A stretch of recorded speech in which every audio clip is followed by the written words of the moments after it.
Hello, everyone. Welcome to the Sleep and I'm Dead book club discussion for the month of June, where we will be discussing The Missing Half by Ashley Flowers.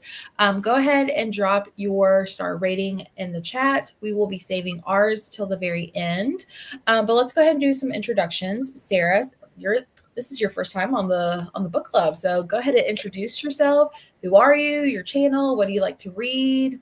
All that fun jazz. Yeah, so my name is Sarah. My channel is Sarah's Nightstand, same on Instagram. And I read a little bit of everything, honestly. I'm pretty focused on fantasy right now, but I will read romance, I'll read mystery thrillers, I'll read historical fiction, general fiction, it doesn't matter. And I'm very happy that you invited me to join in with this. So it's a lot of fun. Of course. Well, I could thank Lena because I was like, hey, I need to reach out to some new people, and she recommended you. So I'm glad she had us connect and stuff like that. So yay. Sorry, my phones are just going crazy. But Lena. Hi, I'm Lena. My channel is Lena's Bookshelf. That's also my Instagram handle. I've been on the book club a couple times. Done a couple of book discussions, a couple of author interviews with Jesse. So I'm excited to be back today. And I'm excited for Jesse and Sarah to talk too, because I was telling Jesse, I was like, you and Sarah have the exact same sense of humor. Like you both have that dry sense of humor. And I feel like every time I talk to either of you, I just roll laughing. So you guys are going to hit it off because you have a dangerous combo. Yeah. Sense of humor. So nice. Yeah. I'm excited. Cool. Well, if anyone's new and they don't know me, my name is Jessie. Welcome to my channel. Welcome to my book club. It's Sleep When I'm Dead. We read and discuss new release thrillers. And today we are talking about, like I said, The Missing Half by Ashley Flowers, which I'm very excited. I think this was one of my how would I describe it? I don't want to say my most anticipated thriller for the book club, but the one I was like, ooh, this is either going to go great or it's going to go bad. I don't know why I had that feeling, but I'm excited to discuss it. So before we get into the discussion questions, let us know you're here, what you rated it, all that fun jazz. Danny is stopping by to say hi. I haven't read the book yet. No worries. This will be available to review after you've read it. Brandon is excited to talk about this book tonight. Thank you. He gave it 4 stars. Joel says hello. Helen, good evening. Gave this book 2 stars. Okay. And then we're back up to a 5-star. Okay. I love that we're all over the place already. Yep. 3.75, 4 stars. Hello. How are you? Jen, 3.5. 4 stars. Okay, I love that we're all over the place. Not a 1 star, but I'll take it. So, all right. Well, let's go ahead and jump into the discussion. This is going to have spoilers. So if you don't want to be spoiled, this is your sign to go. But yeah, let's go ahead and start. My first question is, have you read anything by this author before? And do you listen to Ashley, the author's podcast, Crime Junkies? Whoever wants to go. Yes, I read All Good People Here, and I gave it 3 stars. And I actually, the reason I read All Good People Here is because I've listened to Crime Junkies since the beginning. So I'm a longtime Crime Junkie fan. Nice. This is all brand new for me. I don't listen to our podcast, and I haven't read our first book, but I was interested in our first book. I just hadn't picked it up. That's the story of my reading life. I have it, but I haven't read it yet.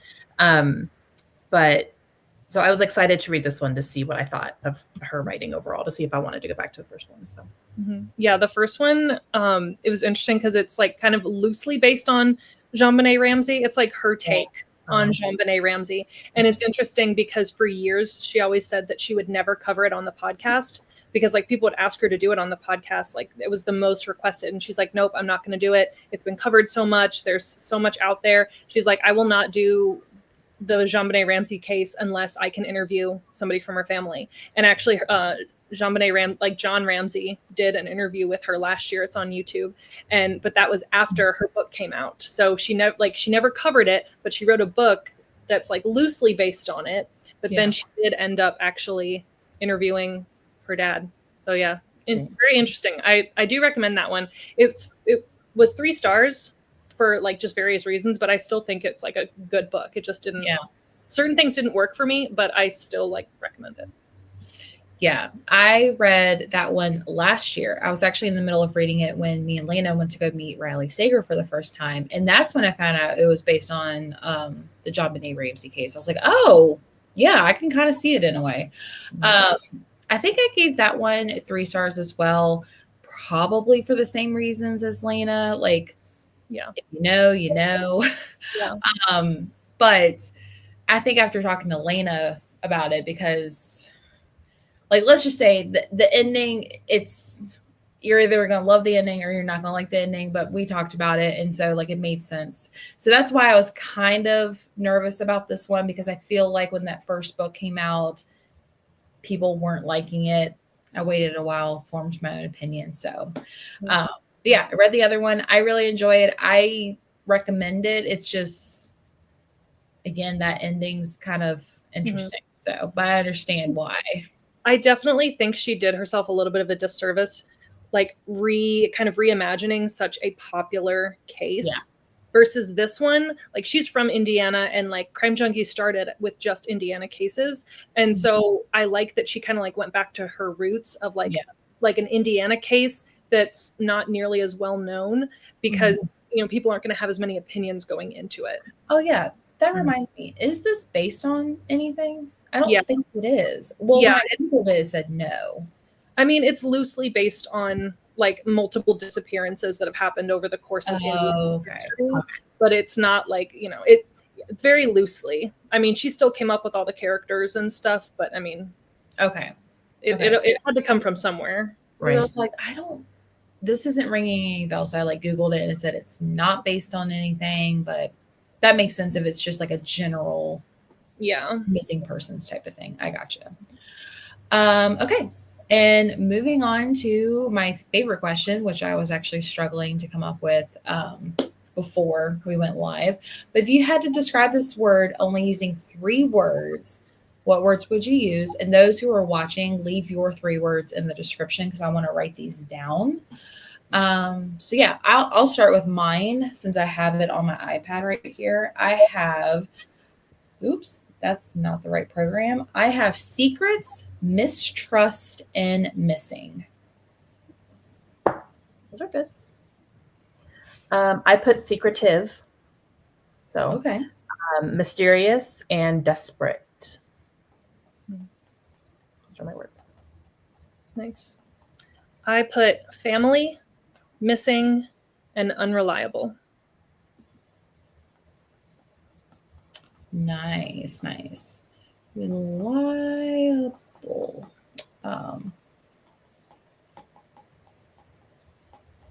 Okay. That is like the worst handwriting, but we're just going to roll with it. Let's see. Let me catch up on the comments. 2.5 rounded up, but I could easily be swayed down because this was not good. Ooh, interesting. You'll have to let us know. Absolutely not. First time reading from her and haven't listened to the podcast. Oh yeah, I forgot to mention, I have listened to like 1 or 2 podcasts. I'm also one of those people where it's like, oh, you have to watch Grey's Anatomy. Never seen it. When you tell me there's like 40 plus seasons, I'm overwhelmed. I can't. So I only listened to a few, but I quickly die off. So, well, what I like about Crime Junkie as opposed to others is that a lot of podcasts follow like the same story through like a whole season. And Crime Junkie, it's like each episode is a different true crime story, which I like, because like there's only a couple that I can do like a whole season just on one case. Usually after like 2 or 3 episodes, I'm like, okay, this is all getting redundant. You know, it's like, how long can you actually draw it out? So that's why I like how it's like they do the whole case in under an hour.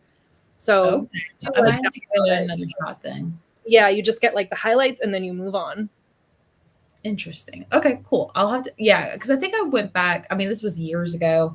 I think I went back to like the very beginning and I was like, oh my gosh, I'm never going to get caught up. So yeah, I'll have to go back through and find like some of like the best ones or like the most popular episodes and like send those to you and like have you listen to those. Because there's some that are like just fine, but then there's others that are like really good. Nice. I read her first book and listened to her podcast, Crime Junkies. Awesome. First book by her, and I will definitely read her debut. Okay, love that. I want to read All Good People here. Awesome. I said that's super weird. My bad. I listened to Crime Junkies for a long time. I read her debut and hated it. Didn't love her take on JonBenet Ramsey, and the ending was awful. I was unpleasantly surprised that I loved this one so much. Well, I'm glad you picked it up. Let's see.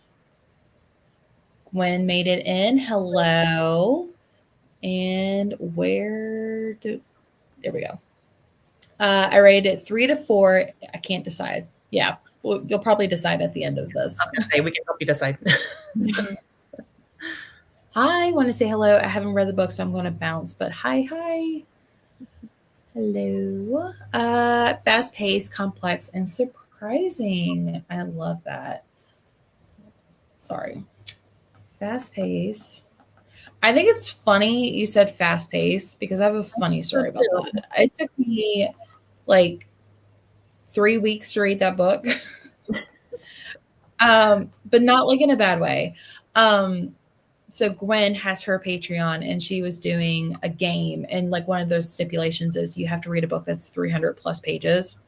This is under 300 pages. So I had to like not read it for that. Yeah.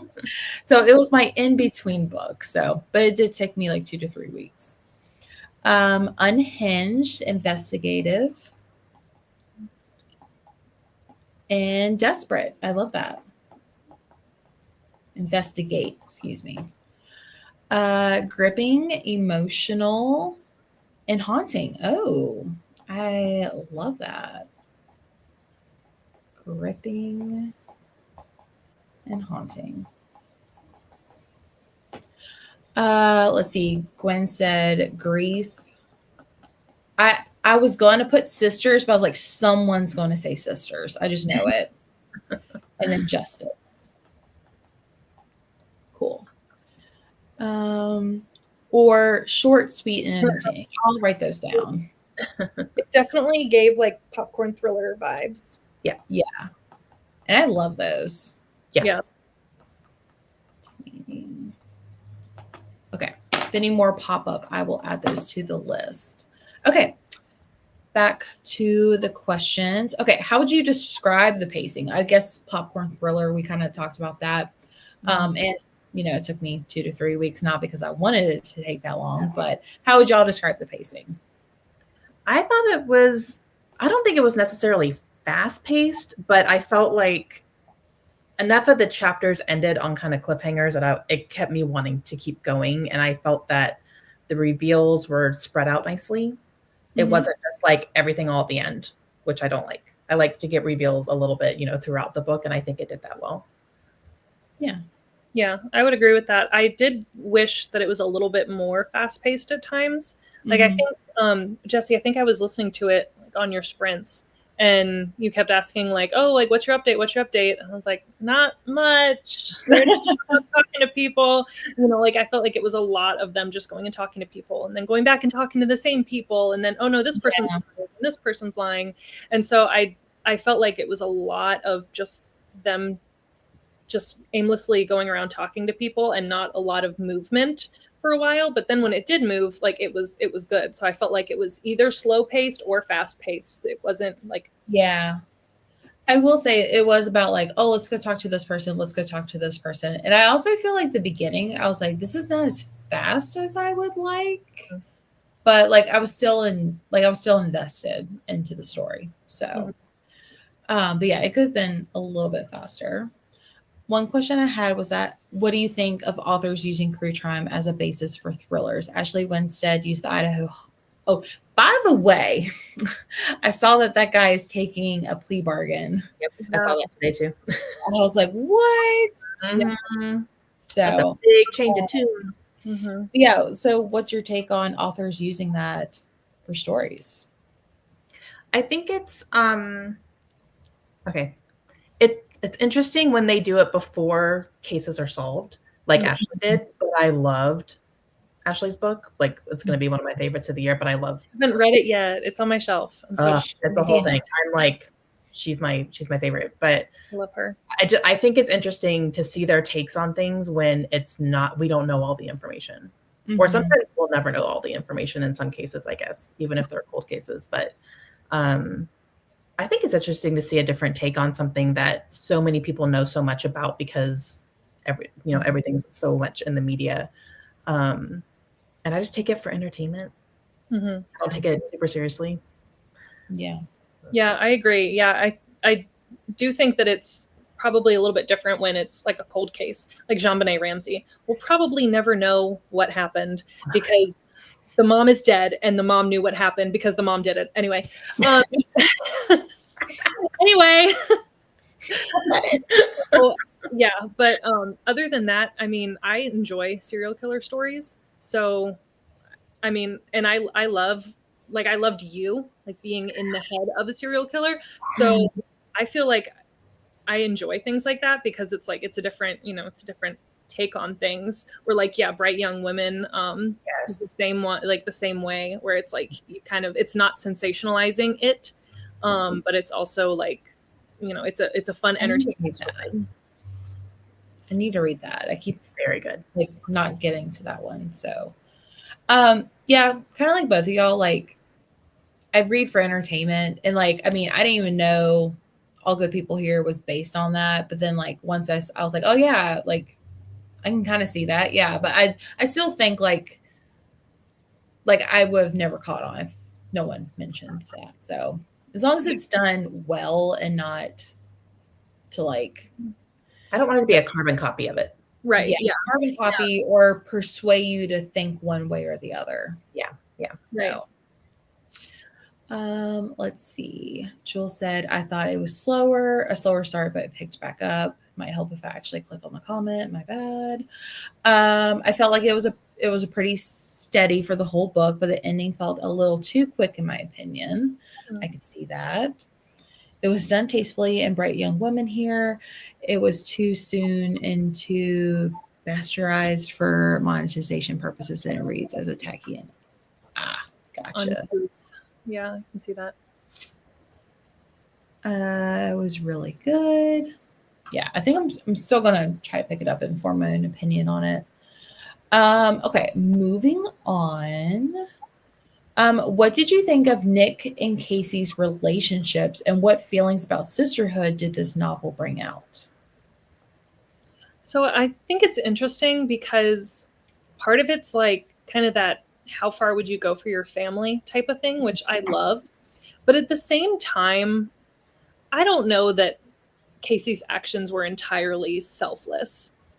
Like, I think that there was some that was in it for her. It wasn't like, oh my gosh, I need to do all of these things to protect my family. I mean, I think that was part of it, but there was so many other options than disappearing and acting like you were kidnapped or murdered or whatever. Like, I think there was a lot of other options that were not near, like, I think she overreacted quite a bit. Yeah, I agree. Yeah. And I think also with Nick trying to find her for so long, when she started discovering all these things and all these things weren't adding up and everything, I really think she kind of went, do I even know my sister? I thought we were really close, but not so much. And I struggled as well with Casey doing this to protect her family, but you put them through grief and look at where your sister is. Yeah. Yeah. You pretty much uprooted her entire life, and it wasn't necessary. Yeah. Okay. So fun fact about me, I hate like sibling books and thrillers. I don't know why. I think it's because like me and my siblings are not like super close. You say that, but you liked the Geneva Rose book. I did. That one's really all about siblings. It is. And I think this one was done really well. Like, cause I mean, spoiler ahead, but I did really enjoy this book. But I don't know, there's just something about siblings, specifically with sisters. And I think it's just because I have so much trauma with my sisters. So, but yeah, I feel like kind of the same. I was like, oh, really? You went through all this trouble for that? Like, doesn't add up to me. Yeah. But I mean, it's kind of like true to a lot of like sister relationships. It's like, oh, Yeah. I'm going to do this to protect you, but it's actually a means to an end for what I want. Yeah. Yeah, So- that's true. I agree. Trust and betrayal are major themes in this novel. Were any of the characters you initially trusted, but then later doubted, or vice versa? And do you believe betrayals are forgivable? Depends on the betrayal. Different levels. Yeah, Yeah. I agree. I agree. I think some of them could be, some of them absolutely not. Yeah. I initially trusted Brad and Jenna, and then that changed for both of them. So Yeah. I ended up going Brad, ew. Yeah, Brad's slimy. Yeah. Yeah. Didn't seem it, but Yeah. I initially didn't trust Nick at all from the get-go. And I like my first thought was, oh, she's an unreliable narrator because she's drinking a lot or because she has a DUI. And so then I was like, well, how's that going to be brought in? But then Nick ended up being like totally reliable. And then I feel like Ashley did a good job of pointing everybody away from Nick to Jenna, because Jenna is a pathological liar. And especially after like everything with her mom and everything. And so I feel like there was breadcrumbs in the beginning, and then she kind of led you away and wanted you to think that Jenna was unreliable. And then boom. Yeah. Yep. Yeah, I think the initial setup, it's like, oh, you have someone that's struggling with like alcohol, you know, all those different things. So I think like she was set up to be unreliable, and like, oh, okay, you can't really trust anything she says. But then like, I don't know about y'all, but if I was in their situation and then there was another situation that was like somewhat similar, I just don't know if I would actively seek out that other person. But again, I've never been in those shoes. So, but like I just didn't trust Jenna. I was like, something's not adding up. And so I was like, well, maybe we'll get like a Jenna's point of view since they're both kind of going through this. But I think the more that we were just in Nick's point of view, I was like, yeah, I don't trust her. Yeah. So. Yeah. I also, oh my gosh, I forgot the name of the character. The one that owns the like the Chuck E. Cheese or whatever. What was his name? Brad. Yeah. Sorry. Yeah. I was like, you keep mentioning he's a family friend. That's weird. Let's see. Yeah, for a hot second, I thought Brad's wife did it. I did too. I was like, we're supposed to think it's Brad, but it's really the wife because he's talking about stuff. Honestly, that wouldn't have been too bad of an ending if it was all the wife the whole time. Yeah. Well, I thought that was going to happen, but I was like, we still got a lot of the books. So I don't think that's going to happen. Yeah. So, the wife always knows. The wife always knows, and it's always the husband. I still need to read that one. Talk about Bright Young Women. It's so good.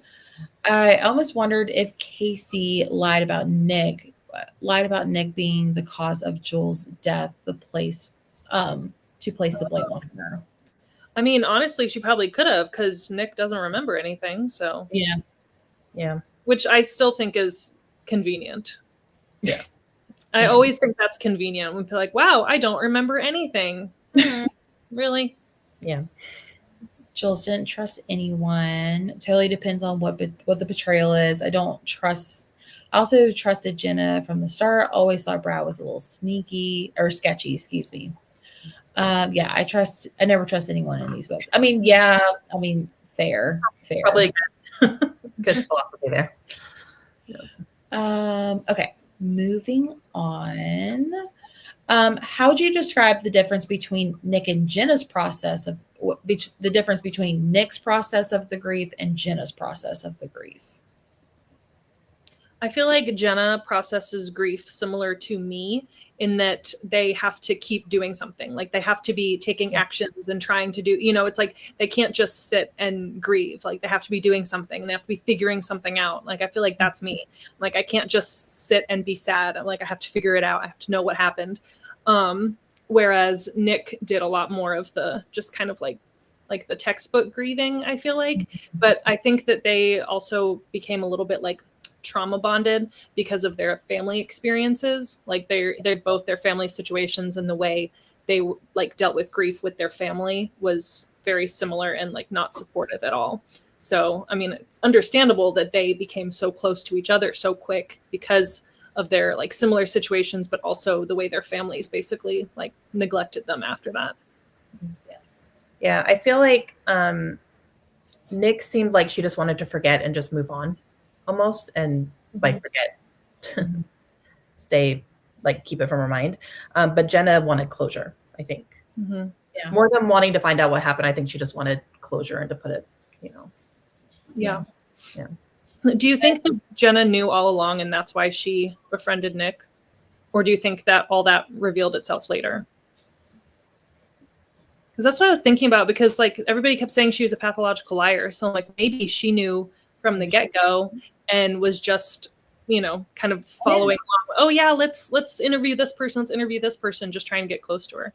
Yeah. I didn't think about it, but that does make a good point. Yeah. Yeah, I don't know. I wish Ashley Flowers would have answered my DM so we could have asked her. Ask her. I know. She just left me on red. Rude. I feel like Jenna died too soon. I wanted more from her. Like, which I hate the like villain monologue where they like go through like, oh, this is why I did what I did. But I still felt like there was a lot that I wanted to know from Jenna. Yeah. I agree. As far as what I thought about the differences, I think Nick was just protecting herself by not like looking into things like Jenna was, or staying productive and stuff like that. I think she was just like in her own shell, just wanted to be left alone, and then Jenna just ruins that for her. So let's see. Fair. No, it was later. Okay. Let's see. Were you surprised by the way the police and media treated the investigation? Why or why not? No, I mean, it's pretty much a typical like old boy, man detective just wanting to be able to check the box and consider it case closed. So they weren't really, I don't think they were really looking for much other than to consider it a closed case. Yeah. And the media is cruel all the time. Yeah. Which we witness all the time. So yeah, I felt like this one, like it's either like, oh, case is closed, there's no information, and then it's like a light switch, and it's just like, well, where were you that night? Yeah. Or we found this, like you're suspicious now. So it's just like, well, if it's closed, why are you pointing the fingers now? Yeah. So I don't know. I don't think they did it. I mean, it's kind of the same.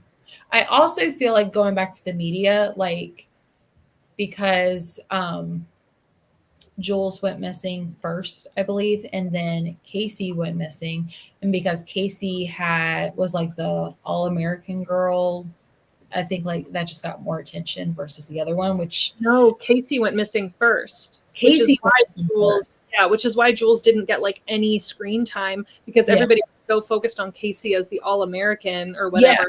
Yeah. So then the poor girl from the other side of the tracks didn't really get. Just so sad and unfair. Yeah. So I hate that. But then the media also turned on Casey real quick too, after they like realized that she was having an affair with somebody, or she was sneaking out or whatever. And then all of a sudden she's slutty. She's not the all-American girl anymore. And so they turned on her too. Yeah. Did your opinion about Casey and who she really was, change throughout the story? And if you were in Nick's shoes, how would you have felt learning the shocking secrets about your sister? Yeah, it definitely, when she showed up, I was like, excuse me, like, what is happening? And then from there on, I was just like, are you actually serious? Like, Yeah. I can't imagine if I have a younger sister. I can't imagine if she put me through that. Yeah. Yeah. Yeah, same. And yeah, I definitely, when I was like, I almost wished that she wasn't going to be alive because I'm like, that would almost be like better for Nick emotionally versus this like crazy emotional roller coaster of like, my sister did this because she loves me, but does she really love me? Because she threw me to the wolves for the past 15 years and, and didn't really make any effort to try and, come home or whatever, even though like she was totally in the clear, completely in the clear.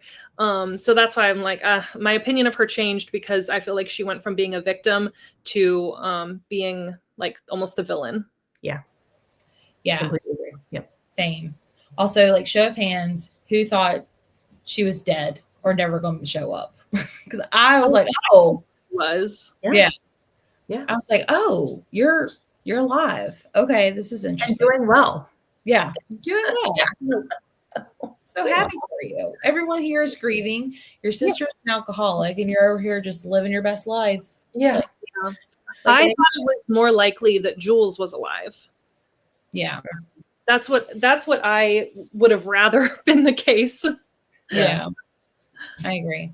I think just like, I don't know. My opinion about Casey and her character was like, I feel like I wasn't like too invested in Casey as a person. I was just like, oh, okay, I'm just learning stuff about this person that I don't personally know.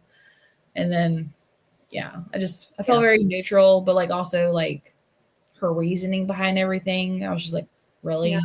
Yeah. I cared way more about Nick. Yeah. She just wanted a reason to like leave her own boring life. Yeah. Like, exactly. And that was her way to do it and not bring her family down around her, which, I mean, I'm sure at 18, she thought that was a great idea. Yeah. Oh, sorry. What do you think of the title, The Missing Half? And what do you think it represents in the story?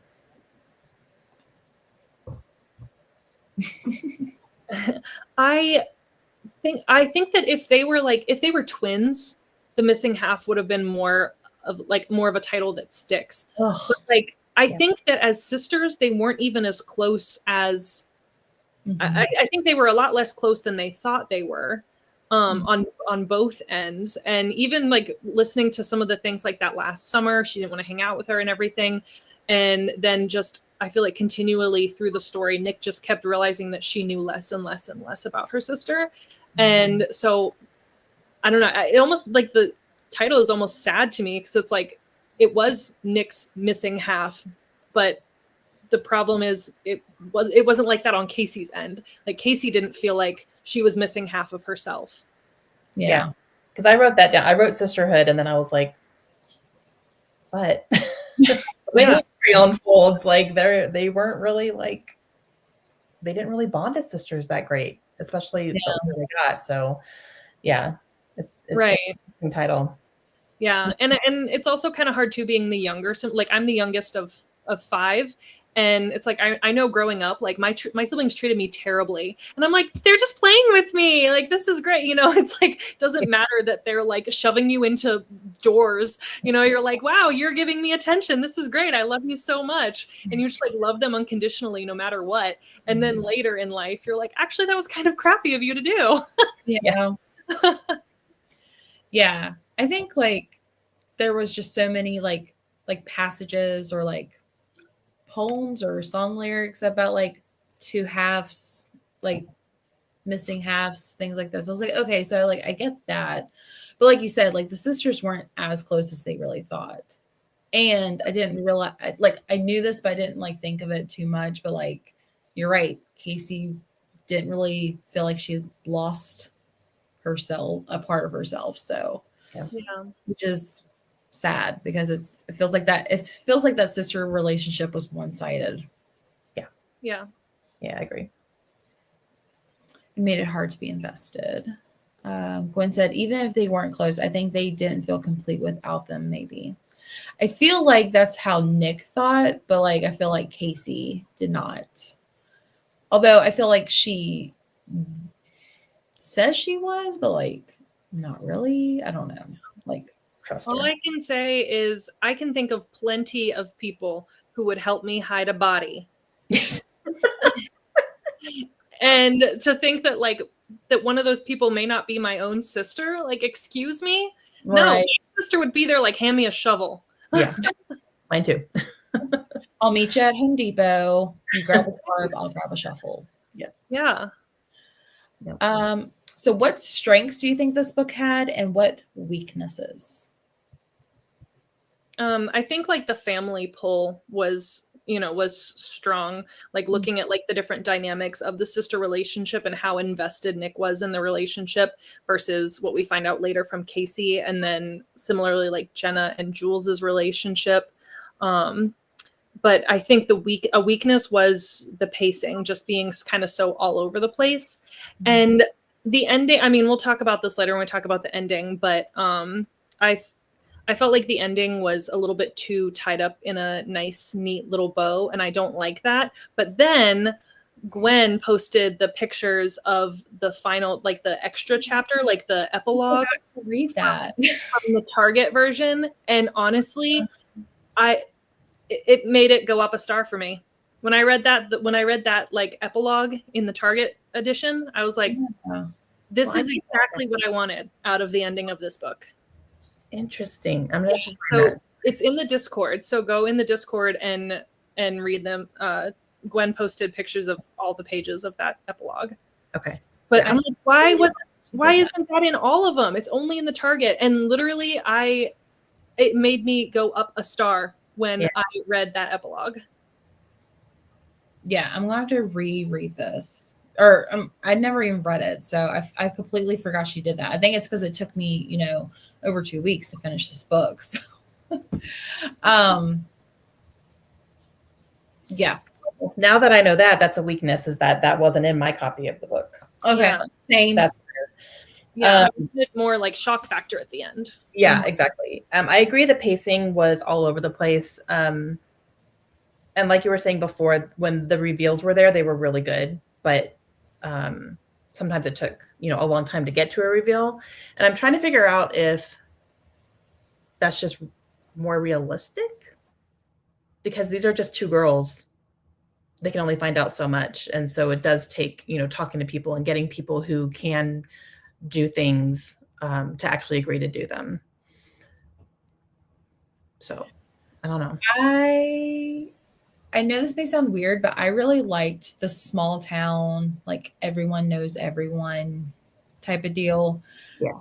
I don't know why. It felt like this could have been something semi-real, just because like I felt like it was so tight-knit with everything. Mm-hmm.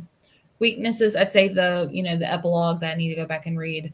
But I feel like, I don't know, I feel like the ending was like a little all over, like just out of nowhere. Because I guess I just like expected her to be dead this whole time, or to like never find out what happened to her. Mm-hmm. And like, I don't know, it was just not the ending I thought we were going to be getting, but like I thought it was fine. Yeah. I don't like a happily ever after, everything's all neat and tidy. Like, that's not real life. It's not. Life is messy. Mm-hmm. If I read the Target version, I would definitely rate it higher, especially being a podcast listener. Yes, the ending specifically, like there's like a little like carrot Easter egg about the podcast. And it's like at one point it's almost like they're listening to a Crime Junkie episode. Yeah. I highly recommend everybody go into Discord and read that extra chapter or the epilogue or whatever. I'll do that tonight. And I listened to the audiobook too. So I feel like that would have been like a really cool, like even slightly produced. Yeah, that would have been cool. Yeah. Yeah. It's a shame. Yeah, I only listened to it. I didn't get the physical book. Yeah. Same. I thought it was too obvious that they be alive, because this is a popcorn thriller. Yeah. It's true. Fair. Yeah. Yes, I read the ending part from Target. That's why I think it's a 4-star. Nice. Okay, so Lena, what happened? So Jenna tracked down Casey and tried to kill her. Nick figured it out through being at Jenna's house and reading her texts and everything, and showed up there. And it's a little messy, but basically she had to shoot at something, and the only option was shooting Jenna or Casey, which was that really the only two options? Was it really? Or did you just make that? Like, that's convenient. Yeah. So she shot Jenna, and which honestly, looking back, was that really the best decision? I don't know.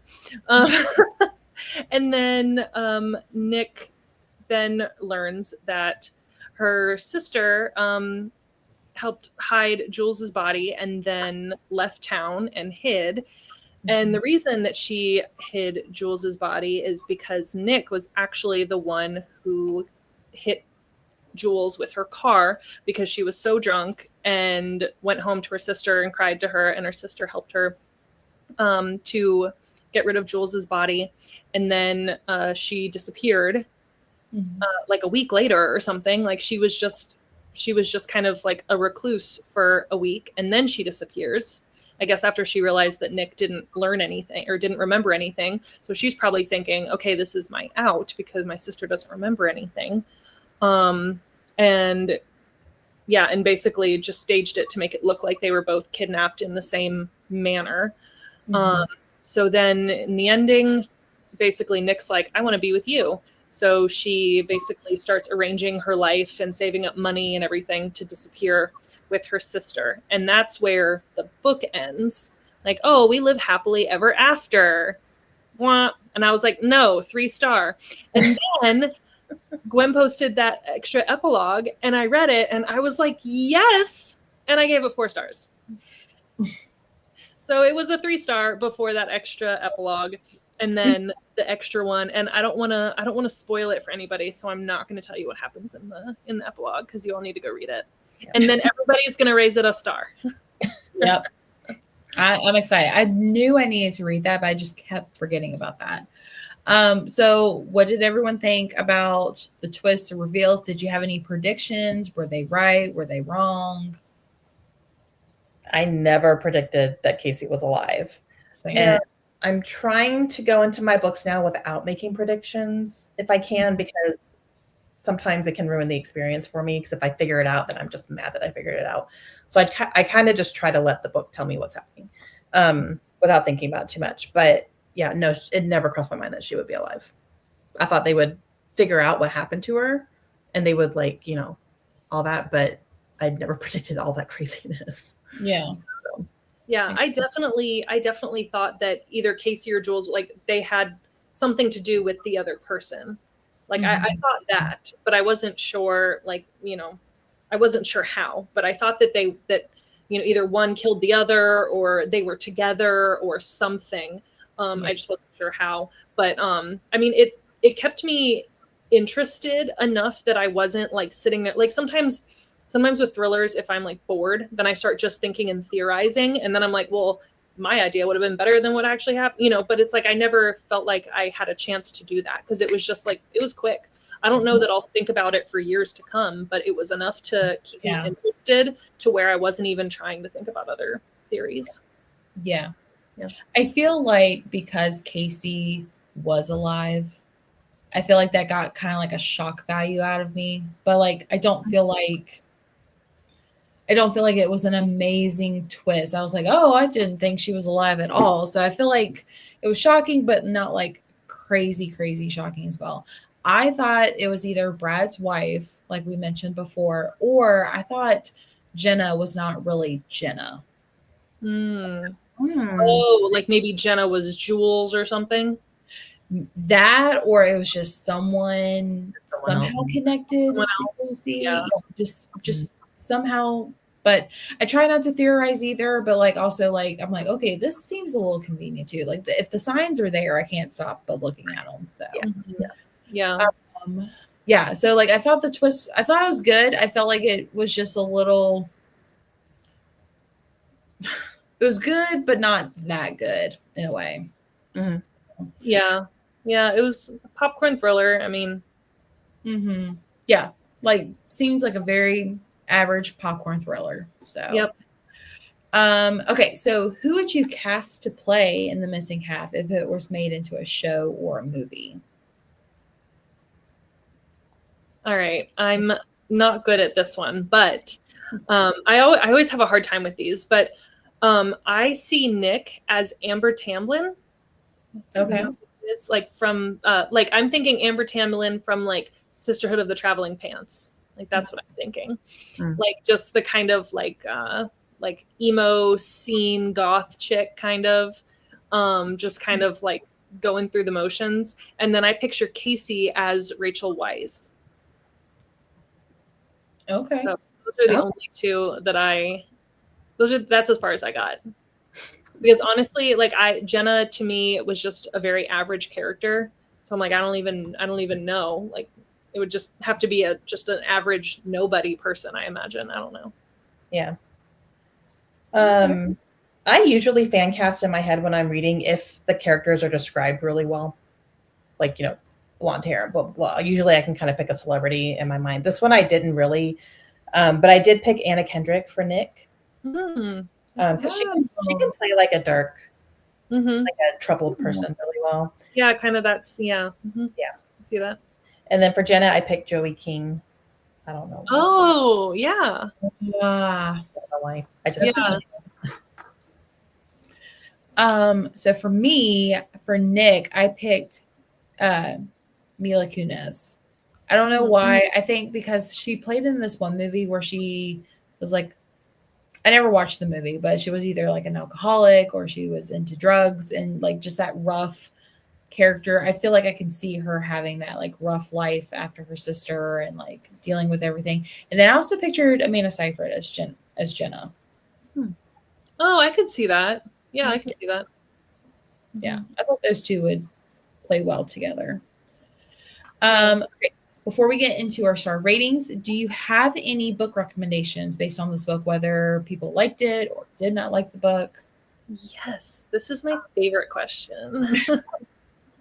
So, Home is Where the Bodies Are by Geneva Rose. If you like the sibling thriller interaction type of thing.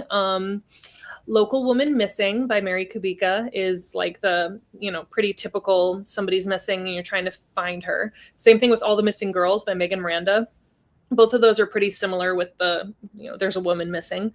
And then another one that's like a little bit more obscure, but definitely reminded me of it is She's Not Sorry by Mary Kubica.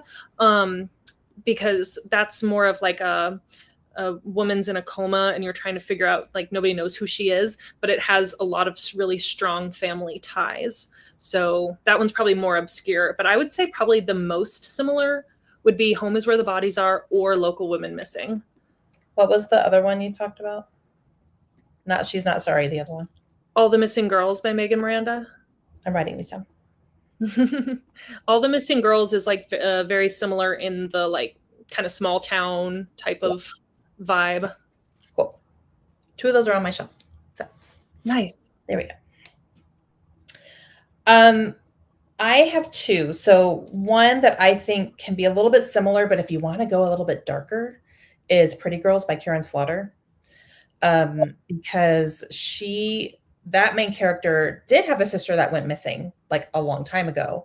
And something happens to her and her husband. He gets attacked and killed. And that brings up things that happened with her sister. And then she's learning things not only with her sister, but with her husband. And it goes dark. And it's one of my favorite books of all time. Yeah, definitely check trigger warnings though. I still have nightmares about the one scene, I still have scenes. Yeah, there's still scenes in my head. And I read that book like there's a scene that lives rent free and I really wish it didn't. And I'm pretty sure I know which one you're talking about. But if you can handle some rough stuff, that one is phenomenal. And then I also put Things We Do in the Dark by Jennifer Hillier. That's more about, it's less someone's missing and more someone is just trying to restart her life and running from something bad that she did, but someone's on her tail. Yeah, that one's really good. I like Jennifer Hillier a lot. So. I do too. I wish she would come out with another book. I'm waiting so patiently. So I kind of dropped the ball on this. So I'm just going to say ditto to all of those. So as I'm looking at my bookshelves, I don't know where any of my books are because I had to reorganize my whole bookshelf. They're all by genre. Just look at the thrillers. All the thrillers. I will say, like, sorry, I will say, like, anything by Megan Miranda. Yeah. I definitely agree with that. Although she's not like my favorite author, I will say, if you like the sibling dynamic, Home is Where the Bodies Are, loved that one.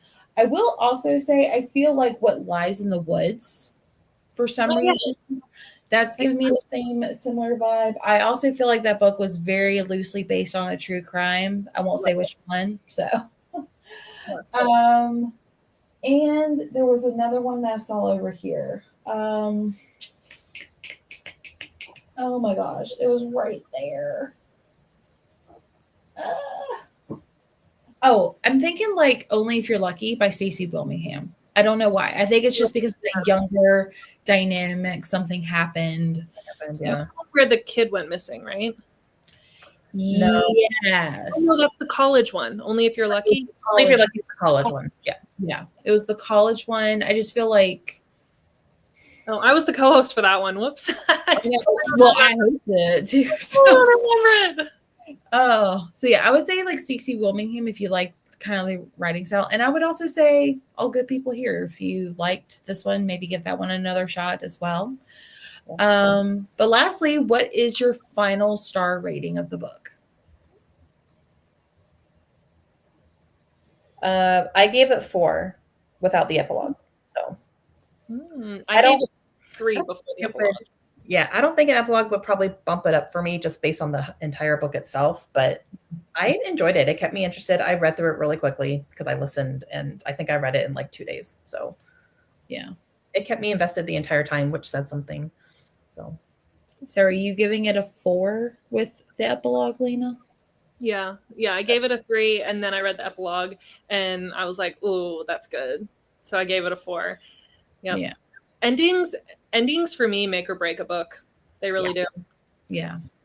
I was kind of like on the fence about this one. So I like went back. I was like, what did I rate All Good People Here? And I gave that one 3 stars. Yeah, me too. So I was like, well, I liked this one more. So I'm going to give it a 4. And probably when I do read the epilogue, it's going to be a 4-star read for me. So I'm sticking with a 4.